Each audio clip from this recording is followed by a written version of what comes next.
Salut tout le monde, bienvenue à cette nouvelle balado en forme. Salut Greg, comment vas-tu, mon cher ami? Salut Val, ça va super bien. Hey, ça faisait 6 mois. Ça fait maintenant 6 mois notre dernière émission. Ça fait tellement du bien de te retrouver. Ben oui, moi aussi, je suis vraiment contente, honnêtement, parce qu'on a plusieurs choses à discuter aujourd'hui, mais on va faire un spécial CrossFit parce qu'il s'est passé plusieurs choses au courant des derniers mois. On va revenir sur tout ça, mais aussi les jeux de CrossFit qui ont finalement été annoncés, cette édition 2020, qui est en partie virtuelle et qui sera en partie sur place aussi. On va y revenir en détail parce qu'il y a des Québécois qui vont être présents, il y a des Canadiens aussi qui sont présents. Mais d'abord et avant tout, mon cher, j'aimerais ça que tu nous mettes la table pour ceux, parce que je sais que la communauté CrossFit, c'est une communauté qui est tissée serrée. Il y en a beaucoup qui savent exactement tout ce qui s'est passé parce qu'il y a eu vraiment un changement, un mouvement, donc au niveau de l'organisation, des Ouais. mouvements majeurs qui se sont déroulés, donc fin juin, début juillet. Si tu peux au moins juste rappeler tout ça aux gens qui sont peut-être un petit peu moins collés sur l'actualité que toi, je pense que ça serait bien de mettre en contexte pour savoir à ce moment-là, les athlètes vont aller où après. Écoute, tu l'as dit Valérie, depuis le début de la pandémie, il s'en est passé des choses sur la planète CrossFit et des scandales, on en a eu. Donc si on part, la saison s'est terminée très abruptement, comme tu le sais, ici même à Montréal. Donc on devait prendre part Oui, aux c'est vrai Atlas ça. Games ici Mhm. et 12 heures avant, le gouvernement Legault a interdit les rassemblements sportifs et bien sûr les regroupements de 250 personnes et plus. Donc les Atlas Games n'ont pu se tenir ici. Donc la saison a terminé abruptement à ce moment-là. Ce qui est bon, c'est que ça a Oui, laissé la place à un Canadien la semaine d'avant de se qualifier pour les Jeux CrossFit, Adam Davidson, mais ça, on y reviendra un petit peu plus tard. À partir de ce moment-là, il y a eu de la grogne à travers les affiliés CrossFit, du support de CrossFit Inc. par rapport à tous ces affiliés-là mondialement, et ça a commencé à bouillonner un petit peu. Comme tu le sais, le Black Lives Matter est arrivé également de ce côté-là et CrossFit ont refusé de mentionner ces trois mots-là qui étaient si importants, qui sont si importants en fait, oui. surtout Mais depuis ça le mois a de eu un juin. impact majeur. Et une chance que ça ait eu un impact majeur parce que Ben ça a oui, montré justement que la communauté, finalement, s'est levée contre l'organisation CrossFit. absolument. La communauté s'est levée et on a eu beaucoup de vétérans de CrossFit HQ, donc du bureau chef de CrossFit, qui ont Mhm. claqué la porte, dont Nicole Carroll, qui était présente depuis 16 ans comme directrice de la formation et de l'entraînement là-bas, a décidé de partir. Ceci étant dit, ça a fait que Greg Glassman, le président fondateur, propriétaire, tout ce que tu voudras de CrossFit, s'est mis les pieds ou plus le clavier dans la bouche là, en disant Oui. que cette pandémie-là et le mouvement Black Lives Matter devrait porter le titre de Floyd 19. Donc, on revient bien sûr sur l'événement George Floyd qui s'est passé au Minnesota. Et là, c'en était de trop. Finalement, des milliers d'affiliés CrossFit ont décidé de claquer la porte. Tous les athlètes, ou presque, qui compétitionnent au jeu CrossFit ont dit « Nous, sans changement, on se retire ». Ce qui a fait que Greg Glassman a dit « Je vais me retirer comme président, mais je reste en tant que propriétaire à ce moment-là ». Et Dave Castro, qui est le directeur des CrossFit Games, prenait le rôle maintenant comme CEO, comme président de l'entreprise CrossFit. Ceci étant dit, c'était pas assez de changement pour tout le monde qui ont dit ça reste du Ben, c'est pareil au ça. même et les ficelles seront tirées en haut encore une fois par Greg Glassman. Donc nous, tant qu'il n'y a pas de changement, c'est le statu quo, on se désaffilie, on ne compétitionne pas.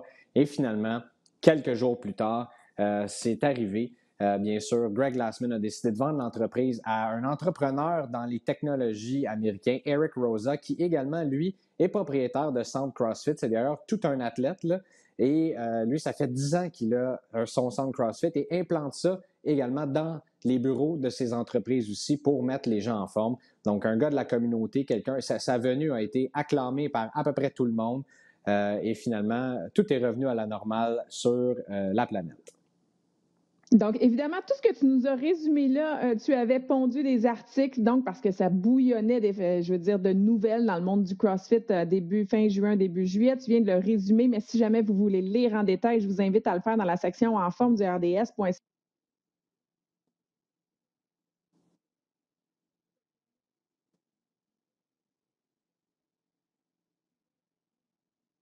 Absolument.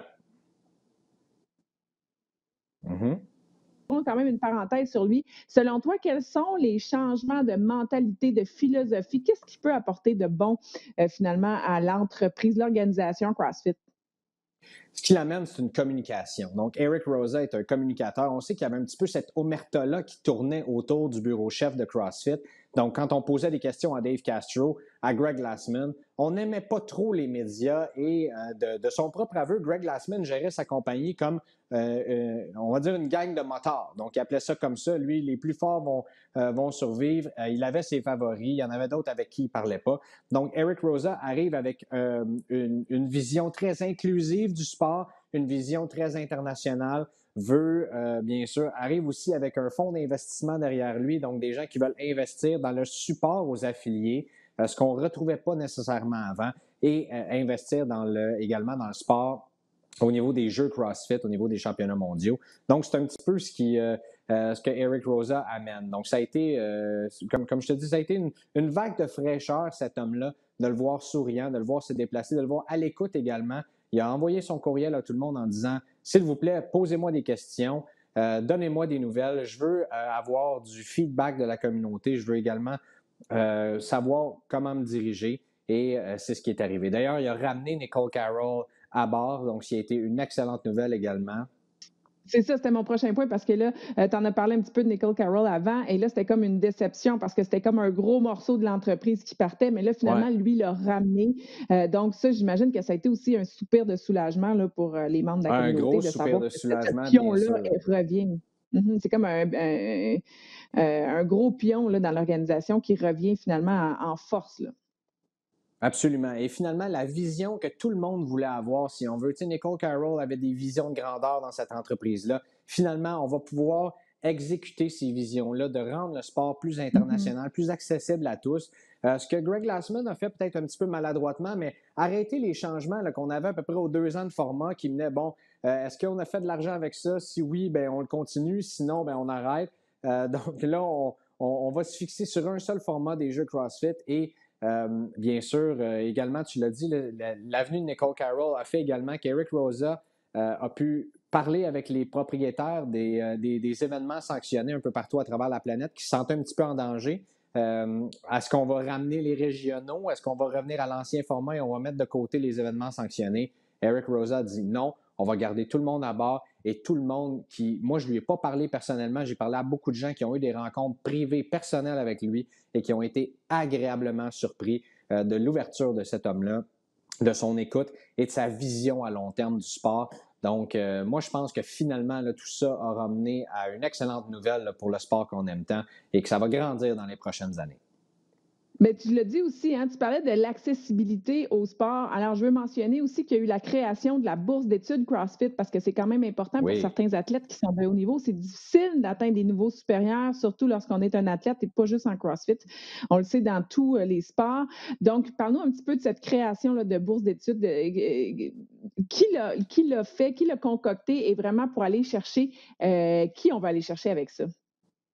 Bien, en fait, ce qu'on veut faire, c'est bien sûr, à partir du mouvement Black Lives Matter, on s'est rendu compte que, en fait, il fallait juste regarder le CrossFit pour se rendre compte que c'est un sport qui n'avait pas beaucoup de communautés ethniques qui compétitionnaient Vrai. à haut niveau dans ce sport-là. Bien sûr, aussi, c'est un sport qui n'est pas très, très accessible parce que c'est de l'entraînement semi-privé. Donc, on parle Oui.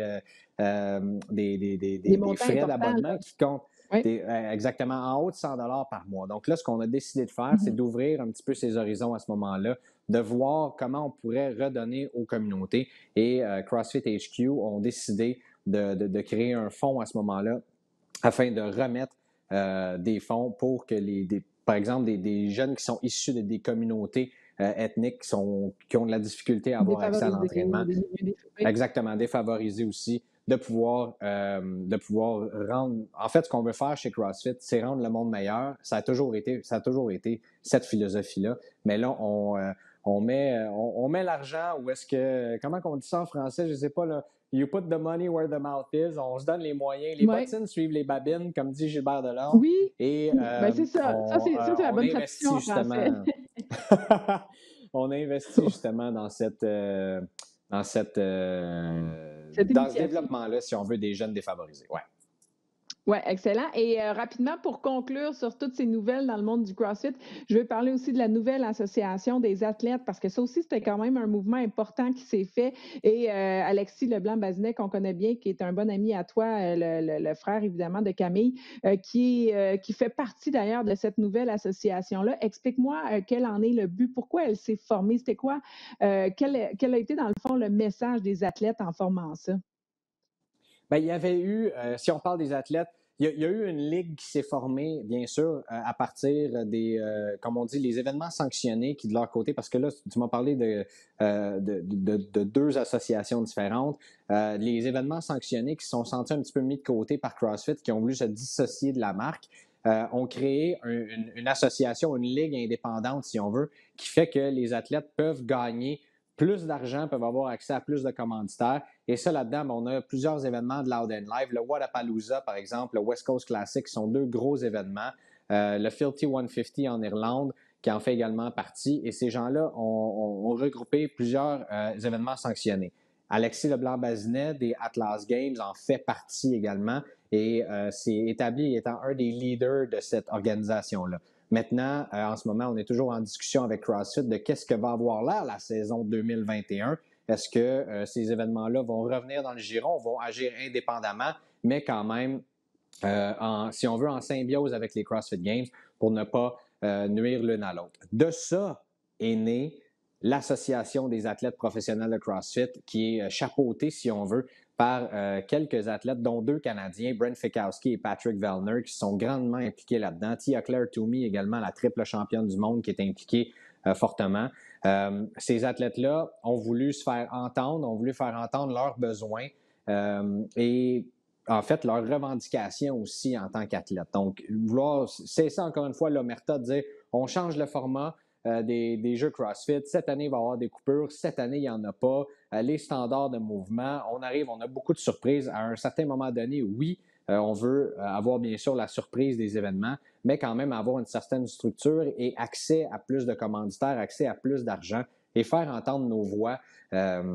Sur les besoins des athlètes, que ce soit sur n'importe quoi aussi, là, sur les jeux sur le terrain ou quoi que ce soit.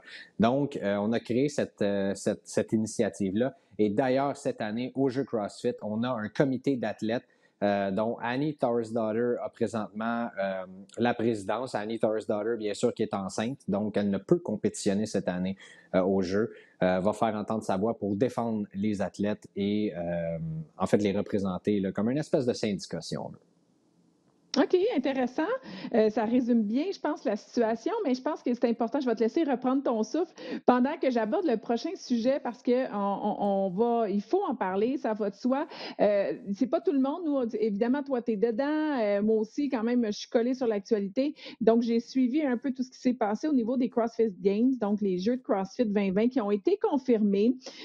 Processus de qualification qui se fait en partie, donc virtuellement et en partie sur le terrain. Mais écoute, je te laisse expliquer en quoi ça va consister ces nouveaux jeux cette année. Ce nouveau format, on va dire ça, comme plusieurs sports, on n'avait pas le choix finalement de trouver une façon de faire en sorte que ça fonctionne.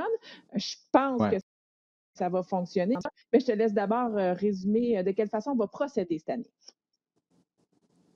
Mais écoute, Dave Castro, qui est le directeur des jeux, a voulu tenir des jeux CrossFit mordicus. Là. Lui, dès le départ, ça a été un des seuls dirigeants mondiaux à dire on va tenir notre championnat du monde cette année, malgré la pandémie, au lieu de s'en aller à Madison, au Wisconsin, où est-ce qu'on le tient depuis 2017. Il a dit, moi, je vais ramener ça comme au tout début des Jeux CrossFit sur mon ranch personnel.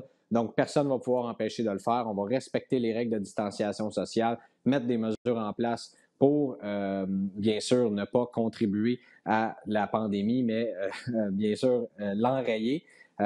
Donc, ça a été la première étape. Par la suite, par contre, on s'est dit, bon, on va tenir ça au début août, à la fin août, au début septembre, à la mi-septembre, pour finalement se rendre compte que plusieurs athlètes n'allaient pouvoir voyager, bien malheureusement, en Californie. Et comme on a cette année 30 hommes et 30 femmes qui proviennent, juste chez les femmes, on a 14 pays différents qui sont représentés.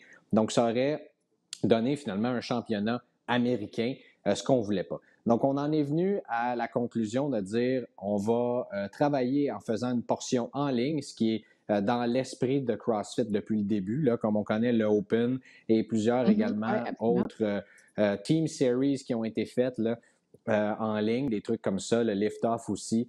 Donc, on a ramené ça en ligne. C'est une compétition qui va se tenir sur 2 jours, donc vendredi le 18 et samedi le 19 septembre prochain. Chaque athlète s'en va dans son centre d'entraînement en soi, avec un juge attitré en tant que tel et un juge par athlète, c'est ça? Un juge par athlète qui est sur place. Qui est sur place également.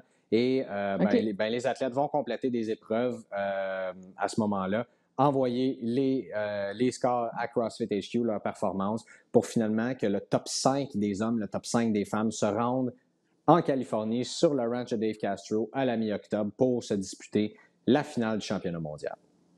Donc, ce sont vraiment ceux-là qui vont se rendre sur place, qui vont pouvoir éventuellement voyager.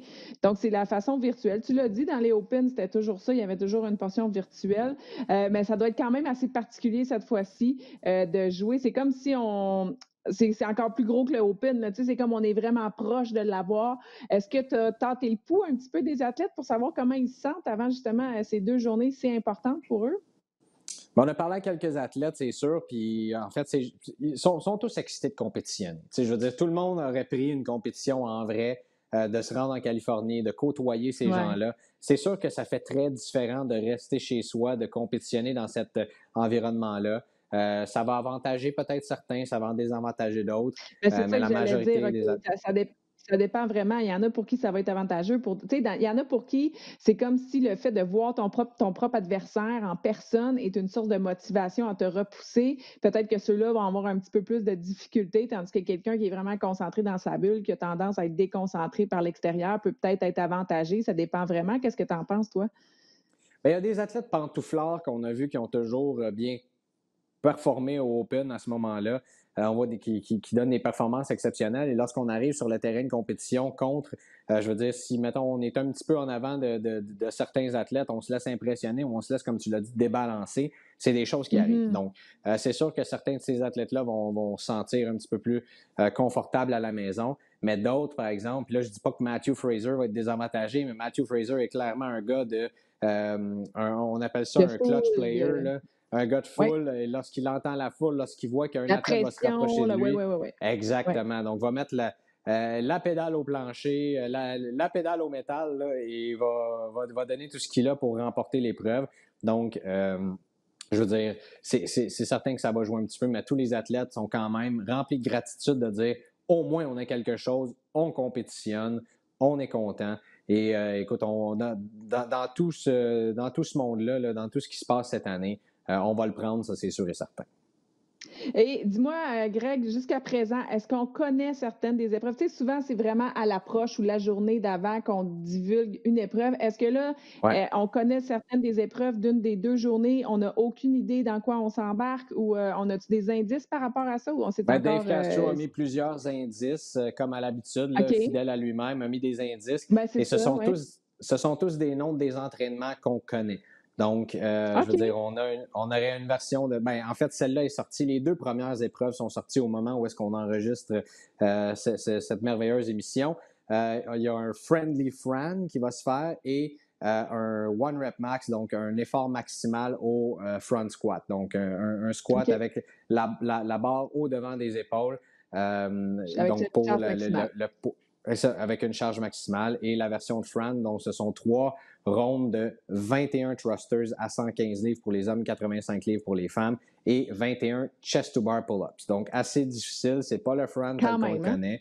Ouais. Mais le reste, on risque de voir quelques autres épreuves connues qui sont un petit peu modifiées comme ça, bien sûr, pour le niveau des meilleurs athlètes au monde et qui ne sont pas comme moi qui est un vieux retraité maintenant.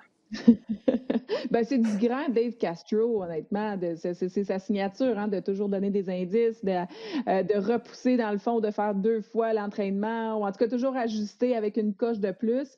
Au moins, on ressent la signature Dave Castro à l'intérieur de ça. Maintenant, on va s'attarder vraiment aux athlètes parce qu'il y a des belles participations, des beaux athlètes qui vont être là. Et là, je veux commencer absolument avec Caroline Reason-Thibault parce que c'est la fille. Ben, en fait, je peux faire faire référence à ton article parce qu'en début de semaine, donc, dans la section en forme du RDS.ca, là, je pense qu'on va pouvoir le montrer à l'écran. Tu as écrit cet article-là, 8 Canadiens qui vont prendre part donc aux Jeux de CrossFit 2020, ces Jeux de Ouais. CrossFit qui sont à grands pas. Donc, voilà, on la voit, là, cette photo de Caroline Reason-Thibault. C'est la seule fille qui est dans ta liste et elle performe toujours autant. Alors, parle-moi un petit peu de ces derniers mois, de son côté, comment ça s'est passé, son entraînement, et puis comment se prépare-t-elle donc en vue des Jeux? Je ne sais pas si tu as parlé dernièrement. Ben, Caroline, ben oui, absolument, je lui ai parlé dernièrement. Caroline, c'est une fille routinière. Tu sais, elle aime ça Mhm. se lever, aller s'entraîner, elle a sa routine, son chien, sa copine, tout ça. Donc, pour elle, est-ce que la pandémie a changé quelque chose? Oui et non, en fait. Elle est bien contente d'avoir poursuivi ça. Ce qui était difficile, puis c'est comme n'importe quel athlète, c'est de jamais savoir quand est-ce qu'exactement il fallait arriver au sommet de sa forme parce que les Jeux bougeaient de date sans cesse. Est-ce que ça allait Oui. avoir lieu ou non? Donc, de garder la motivation, ça a été un petit peu plus difficile. Mais Caroline, super contente de compétitionner. Ça va être sa 6e présence aux Jeux, ce qui égale Oui. l'historique de Michel Letendre également. Bon, présentement, il reste encore pas mal de chemin à accomplir là, pour aller chercher le même nombre de présences que Camille Leblanc-Bazinet, qui en a eu 10 présences au CrossFit Games. Mais Caroline devrait très bien faire en fin de semaine. Elle qui a fini 8e au monde dans l'Open et qui a très bien fait aussi. Sa dernière compétition remonte en Irlande, donc au Filthy 150, Puis elle en a équipe, terminé là, dans dans une portion l'Open. en équipe. Corrige-moi si je me trompe, là, mais elle a terminé première au Canada aussi dans Première au l'Open. Là. Canada, bien sûr, c'est la championne Ouais. canadienne. C'est ce qui lui a valu son billet de confirmation Ouais. aux Jeux CrossFit cette année. Donc, Caroline, elle est prête cette année pour faire les Jeux. Bien hâte de voir où est-ce que ça va se terminer dans le top 30. Ben oui, absolument, et on lui souhaite un podium. Elle le mérite tellement, elle met tellement d'efforts. Mais comme tu le dis, pour lui avoir parlé, là, à un moment donné, quand on avait fait l'Open ensemble, là, elle me disait, moi, c'est tout le temps ma petite routine. Tu sais, elle est bien dans ce cadre-là. Et c'est Ouais, important aussi quand on est un athlète. C'est ce qui fait qu'on est capable de performer et de faire avancer, finalement, que notre corps devienne vraiment absolument. une machine, parce que c'est ce que ces athlètes-là sont. Jeffrey Adler, maintenant, parle-moi-en un peu. Donc, 2e participation consécutive pour lui. Donc, un petit gars qui se démarque, qui s'est démarqué beaucoup donc au dernier CrossFit Games. Comment ça va de son côté? Jeffrey Adler, écoute, je l'avais appelé, j'avais fait un article là-dessus sur lui l'an dernier au jeu et je l'avais appelé le Chevalier Noir. Puis c'est exactement ça. Jeffrey Adler, c'est un gars rempli de potentiel qui faisait aucun sport avant de commencer à compétitionner en CrossFit, ce qui est assez surprenant. C'est fou, ça, hein? Ouais, c'est quand C'est même fou. absolument fou. Et cette année, ça a été la surprise. D'ailleurs, je lui avais parlé dans cette journée-là. Lorsqu'il avait été désigné comme gagnant mondial du Open, lorsque le Open s'est clos à la 5e semaine pour finalement, après un recomptage et après quelques autres performances qui sont entrées, là, il est tombé au 5e rang mondial, mais a quand même gardé son titre de champion canadien devant un certain Patrick Vellner. Donc, Jeffrey Adler, qui devrait bien faire ce week-end, lui a continué de s'entraîner. Il est propriétaire de son propre centre d'entraînement, donc il a pu bien sûr continuer à s'entraîner en toute quiétude, seul, encore une fois. Mais Jeffrey est quelqu'un qui, en bon chevalier noir, s'entraîne tout seul, tout le temps ou presque. Et bien sûr, en gardant contact avec d'autres athlètes. Il l'a bien dit, d'ailleurs, récemment dans les médias, avec Samuel Cournoyer, il s'est parlé beaucoup avec Alex Caron aussi qui va compétitionner. Ouais. Donc, à savoir où est-ce que ces gars-là se situent, et même avec Patrick Vellner en bon Canadien, de voir où est-ce qu'ils sont. Moi, je m'attends à des grandes performances en fin de semaine de Jeffrey Adler. Ben justement, je vais continuer avec le premier que tu as nommé parce que tu en as nommé plusieurs des gars qu'on va jaser, mais Pat Vellner, ça va de soi. C'est comme un incontournable lui aussi de le voir là, comme avec un Matt Fraser, avec un Annie Ouais. Torres-Daughter, par exemple. Donc, il sera présent lui aussi au CrossFit Games. Il a continué, il étudie toujours, si je ne m'abuse, il n'a pas fini son. Il a gradué, là.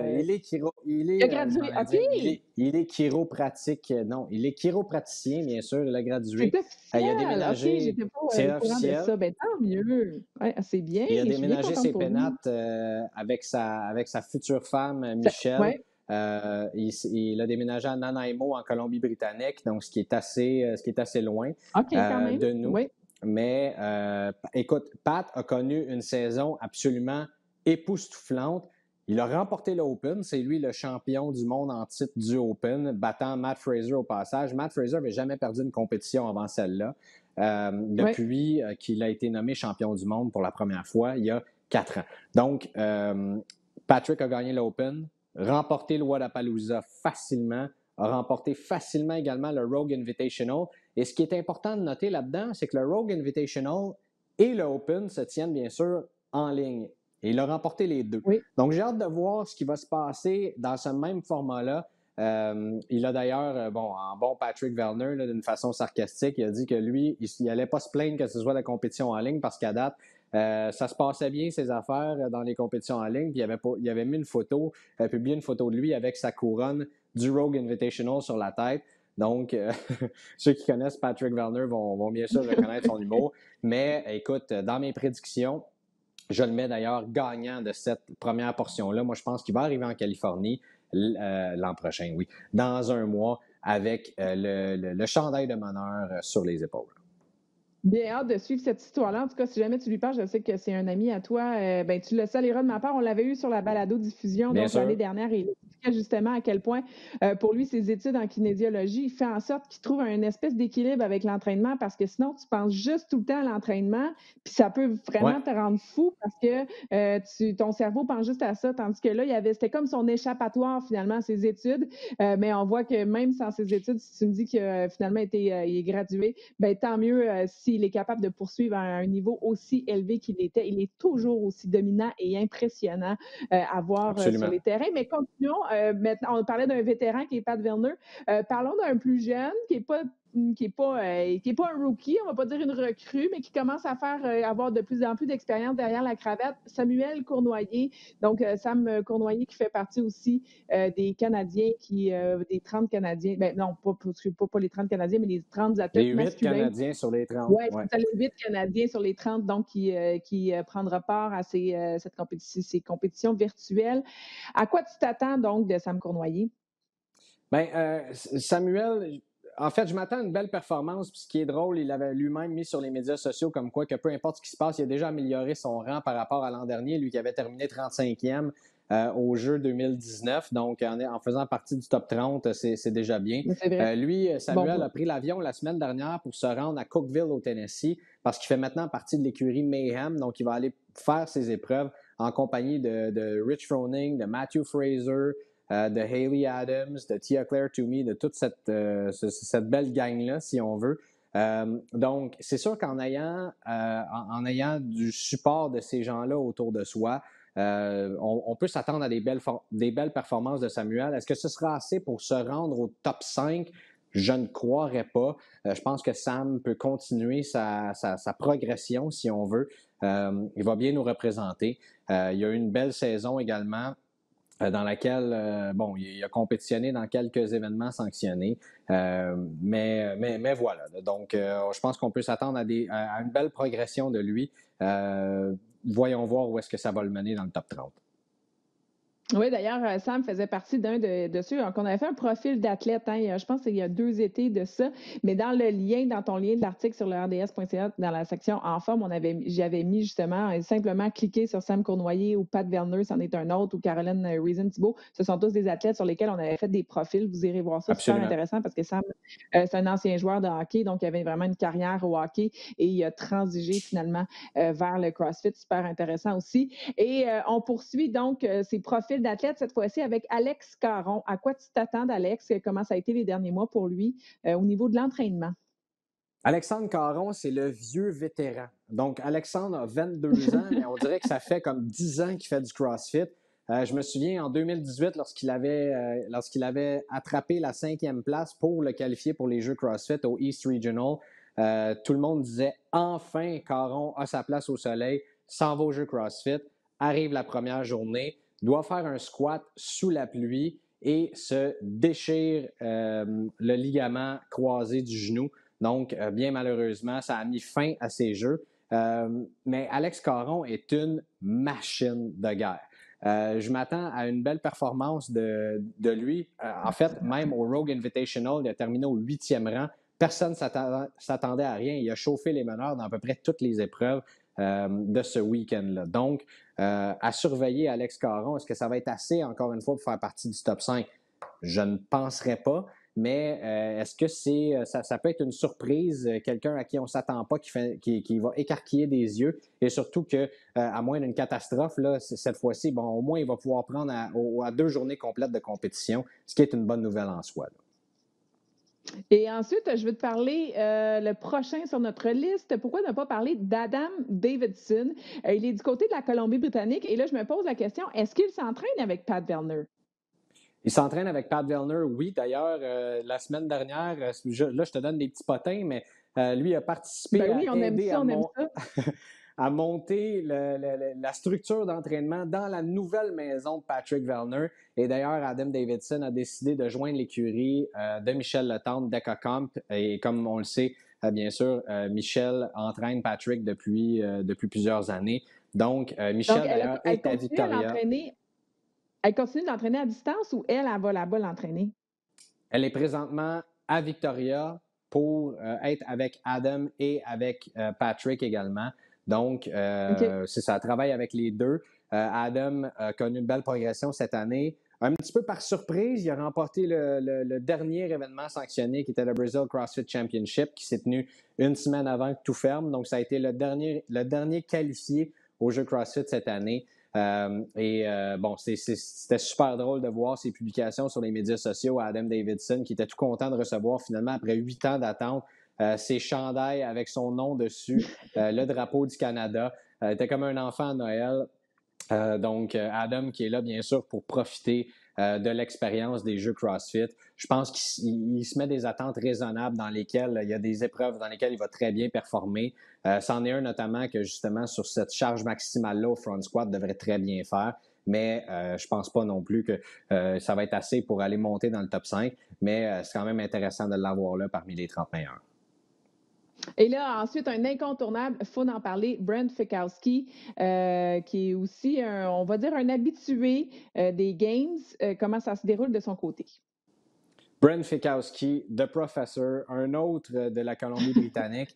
Brent, ce qui se passe avec lui, n'a même pas réussi à se qualifier à travers le Open, même si encore une fois, c'est un monstre, cet athlète-là, mais c'est un gars qui est très analytique. Donc, lorsqu'il reçoit des épreuves, va les analyser, va bien se faire un plan de match, et c'est ce qui lui permet de performer. Et également, lorsqu'on voit ses performances au jeu CrossFit, là, bon, en 4 présences, il a fini 4e, 2e, 4e et 23e l'an dernier. Donc, a subi malheureusement la coupure, comme Patrick Vellner d'ailleurs, mais ça a été une mauvaise performance au jeu CrossFit l'an dernier.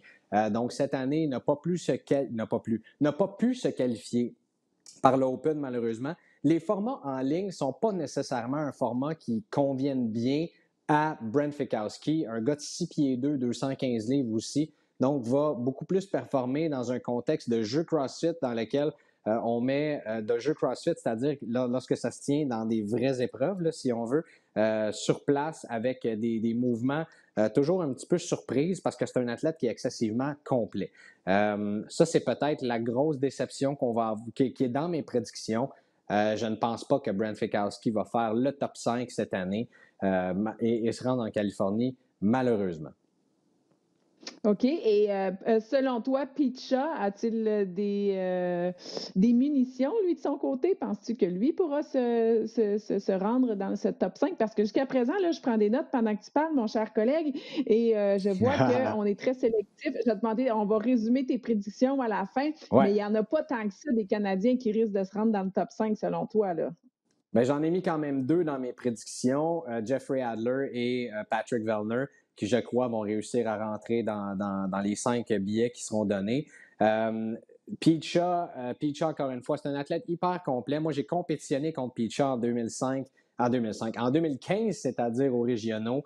C'est tout un athlète. Il a connu une progression fulgurante. Lui aussi qui s'entraîne avec... il est d'ailleurs copropriétaire du centre de Paul Tremblay à Ottawa, CrossFit NCR. Et fait quand même assez drôle. Lui, il s'est rendu en Argentine pour aller gagner le Southfit Challenge à ce moment-là pour se qualifier au mois de décembre lorsque sa femme était sur le bord d'accoucher, là, à quelques jours d'accoucher. Donc, Wow. quand il est parti, sa femme lui a dit ouais, t'es mieux de réussir à ce moment-là, t'es mieux de l'avoir, et un petit peu à la blague, bien sûr. Depuis ce temps-là, nouveau papa, s'est entraîné à la maison beaucoup avec le nouveau bébé, avec sa femme. Et le voilà bien prêt pour les Jeux CrossFit. Il va recevoir beaucoup de support d'ailleurs ce week-end de la communauté d'Ottawa, mais également de Montréal avec qui il a beaucoup d'amis. C'est un athlète, bon, lui aussi, c'est un gros bonhomme en 6 pieds 1 et en haut de 200 livres. Va également, justement, je pense, très bien faire. Mais malheureusement, je ne pense pas que Picha va pouvoir se rendre dans le top 5 non plus. Ben, tu disais, hein, Picha qui est nouveau papa, mais j'ai par le fait même une petite pensée pour une nouvelle maman, Camille Leblanc-Bazinet, qui était Ben enceinte et oui, qui a accouché de façon prématurée. Je vais en glisser un mot parce ouais. qu'elle partage le tout sur son compte Instagram, donc c'est pas une cachette non plus pour personne. Bébé qui est tout petit et tellement mignon. Donc, évidemment, ben, je crois qu'elle est toujours à l'hôpital ou elle vient juste de sortir de l'hôpital, mais bref, ça a été vraiment des périodes quand même assez difficiles. Donc, on lui envoie énergie, on envoie nos pensées. C'est jamais difficile, c'est jamais facile pour les parents, donc, de passer à travers ça. Mais au moins, bébé est en santé, maman et papa se portent bien. Donc, Camille a accouché un petit peu plus tôt, pas mal plus tôt que prévu finalement. Le Ouais. nombre de semaines exact, là, il est écrit sur son compte Instagram. Là. Mais une petite pensée pour Camille. Et tu disais aussi Annie Torres-Daughter, qui est quand même un pilier, là, on va le dire comme ça, des Jeux de CrossFit, qui, elle, cette fois-ci, cette année, est enceinte. Oui, bien effectivement, ça fait longtemps qu'elle et son copain attendaient ça. Et finalement, ben, c'est arrivé, donc Annie Torres-Daughter. Et de plus en plus, Annie Torres-Daughter a poussé beaucoup justement pour une espèce de sécurité, si on veut, pour les femmes qui veulent compétitionner dans ce sport-là et avoir un avenir. Non seulement il y a Mhm. Annie Torres-Daughter qui est enceinte, mais on a vu Camille Leblanc-Bazinet qui est devenue maman, qui est tombée enceinte suite aux Jeux de 2019. Et il y a Cara Saunders également, bon, anciennement Cara Webb, qui s'est mariée depuis. Cara Saunders qui a accouché également l'an dernier, qui fait un retour à la compétition cette année. D'ailleurs, bon, elle s'est qualifiée à travers l'Open et moi, je pense que c'est une des athlètes là, qui va nous surprendre cette année avec ses performances, qui devrait faire le top 5. Elle est revenue à ses performances d'avant, elle qui avait chauffé, tu te souviens, de la finale dramatique des Jeux de Oui, 2017 entre Tia-Claire Toomey et Cara Saunders sur l'événement final. Là, ça s'est décidé par une seule répétition. Donc, mais ces femmes-là qui veulent avoir des enfants continuent de s'entraîner. Et c'est un débat là, qui a été mené aussi par la joueuse de tennis Serena Williams aussi. Donc, on oui, veut prolonger les carrières et c'est pas étranger au absolument. CrossFit non plus. Non, c'est pas étranger. Si ma mémoire est bonne, il y avait Samantha Briggs qui avait 2 ou même peut-être 3 enfants et qui était revenue au CrossFit Games. Ça, c'était autour de 2015. Donc, je veux dire, les athlètes le font. C'est quand même exceptionnel. Ton corps change tellement, ton niveau de performance doit tellement diminuer. Puis là, eh ben, une fois que tu as C'était vraiment pas accouché, Samantha ben, ton Briggs, corps doit revenir. Ah, C'était c'est ça. Valerie Mais il y en avait une, en Burrow. tout cas. Absolument, Oui, c'est ça. absolument. Valerie Burrow. Mais c'est du déjà vu, tu sais, mais c'est une force mentale et j'admire beaucoup ces femmes-là parce qu'elles doivent revenir au niveau physique où elles étaient et ça peut vraiment parfois ressembler à une montagne là, quand on vient d'accoucher, là, puis qu'on est dans son lit d'hôpital avec le bébé, c'est merveilleux, c'est la plus belle chose au monde. C'est juste que ton corps est tellement différent de ce qu'il a été que ça peut vraiment paraître comme une montagne insurmontable finalement, tout ça. Mais on y arrive et les filles y arrivent. Alors, c'est merveilleux de voir ça. Donc, c'est encourageant de Ben, savoir que Torres Dollar pourrait être un modèle justement pour les jeunes. ben oui, absolument. Je suis content que tu partages cette expérience-là. C'est bien sûr quelque chose que je n'ai pas vécu et que je vivrai jamais non plus, visiblement. Donc, je suis content d'avoir tes informations à ce niveau-là. Et bien sûr, ben, en fait, je veux dire, pourquoi une femme se priverait de fonder une famille tout en menant sa carrière d'athlète? Il faut bien sûr adresser ce problème-là un petit peu plus global, si on veut. Oui, et pour terminer, mon cher Greg, j'aimerais ça parce que là, on a parlé évidemment beaucoup des athlètes canadiens. Mais là, si on élargit le tout, j'aimerais ça que toi, tu me fasses ton top 5 chez les hommes et ton top 5 chez les femmes, incluant les athlètes mondiaux. Ce sera donc ta prédiction. Et on va pouvoir analyser Ouais. le tout un petit peu plus tard pour voir si tu étais quand même bien aligné. Parce qu'au niveau des Canadiens, là, il y a Pat Vellner, il y a Jeff Adler. C'est les deux que tu as dit. Alors, Ouais. ça serait quoi les 3 autres chez les hommes, selon toi? Chez les hommes, moi, j'ai mis au numéro 1 Patrick Vellner. Je pense qu'il va remporter cette portion-là en ligne des Jeux CrossFit. Bien des gens vont me trouver fou, mais c'est quand même ma prédiction. suite à ses victoires OK. au Open et au Rogue Invitational. Je crois que c'est absolument possible. Deuxièmement, Matthew Fraser. Je pense que je vais surprendre personne Ouais. à ce niveau-là. Troisièmement, écoute, attends un petit peu. Je vais sortir mon dossier. Bouge Tu pas. t'en vas où, là? Oui, tu t'en Troisième, vas, t'en vas. c'est ça. Troisièmement, bien sûr, le vice-champion du monde, Noah Olsen, que je Oui. suis certain qu'il va, qui a très bien fait également cette année dans les compétitions, notamment le Rogue Invitational, mais aussi le Wodapalooza. Quatrième, Jeffrey Adler. Je pense qu'il a le potentiel pour y aller, le potentiel pour le réussir. Quand on chauffe Patrick Vellner comme ça et Matthew Fraser au Open, il n'y a aucune raison qu'on puisse faire la même chose dans une portion en ligne des Jeux CrossFit. Et finalement, le Notorious BKG, Björkvin Carl Gudmundsson, l'Islandais, qui devrait également finir par faire le top 5. J'ai mis également aussi un petit trouble fête, une carte cachée que je pense qu'il pourrait faire le top 5, et ça, c'est Chandler Smith, qui est un soldat américain, qui est un excellent athlète, qui, encore une fois, qui a super bien fait sur la dernière compétition qui s'est tenue, qui est le Rogue Invitational. Et je pense que Chandler Smith a toutes les capacités pour faire le top 5. Et du côté des femmes, ça dit quoi tes prédictions, mon cher? Écoute, il n'y aura pas de grande surprise là. Je pense que les 4 premières positions sont pas mal coulées dans le béton. Et j'ai nommé bien sûr en premier lieu Tia Claire Toomey, qui sera surpris. Deuxièmement, l'athlète la plus populaire sur la planète présentement, homme-femme inclus, et ça, c'est Sarah Sigmundsdottir. Sarah, qui a été absolument dominante cette année, a remporté plusieurs événements sanctionnés, ramassant pas mal d'argent au passage aussi. Des commandites, une commandite mondiale de Volkswagen aussi. Mais Sarah Sigmundsdottir, elle est en forme, elle est prête mentalement également. Donc, je la vois terminer deuxième. Je mets Kara Saunders troisième, parce que je pense que justement, dans le confort de chez elle, elle n'a pas besoin de voyager. Avec son équipement, elle nous a montré des performances hallucinantes à date de ce qu'elle est capable de faire lorsqu'elle est dans son environnement. Carrie Pierce, l'américaine quatrième, qui a toujours chauffé ce groupe de tête-là de Toomey, Sigmundsdottir et Saunders. Je pense qu'elle va y aller prendre cette quatrième place-là. Et finalement, j'ai mis Jamie Simmons en cinquième place, l'athlète de la Grande-Bretagne. Je pense que c'est une athlète qui est très complète. Elle a très bien fait à date dans les compétitions cette année.